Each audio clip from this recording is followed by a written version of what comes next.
जय गुरुदेव. मी doctor सृष्टी कोकरे, मी पंढरीची आहे आणि आता MDची जी एंट्रन्स एक्झाम आहे त्याची मी तयारी करते. तर पहिल्यांदा मला YLTP कोर्स हे काहीच माहीत नव्हतं.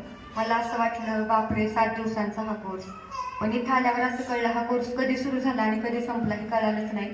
कारण इतका नवीन नवीन गोष्टी शिकायला मिळाल्या, ज्या आतापर्यंत 25 वर्षात आम्ही ज्या गोष्टी शिकल्या नाहीत त्या गोष्टी आम्हाला या ठिकाणी शिकायला मिळाल्या. आणि ध्यानधारणेत पण किती शक्ती, आपली एकाग्रता किती वाढू शकते हे मला कळालं. मला छोट्या छोट्या गोष्टींचा लगेच राग यायचा, म्हणजे माझा स्वभाव जरा शॉर्ट टेम्पर आहे.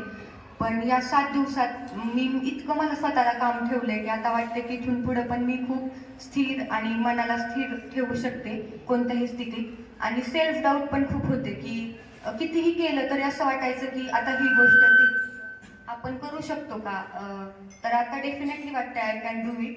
आणि एक गोष्ट म्हणजे खूप शिकण्यासारखी आहे की सरांनी सांगितलं की कोणत्याही गोष्टीत 100% तुम्ही द्या, 100% दिल्यावर रिझल्ट मिळतातच. गुरुदेवांनी सांगितलं आहे त्या प्रकारे. त्यामुळे मला हे एक समजलं की कोणत्याही गोष्टीत 100% आपण दिलं पाहिजे. आणि अतिविचार करण्याची जी आपल्याला सवय लागलेली असते की माझ्याकडून हे होईल का नाही, ते होईल का नाही, मी हे करू शकतो का, मी हे करू शकते का, तर ते पूर्णपणे आता तर माझं तर डेफिनेटली गेलंय.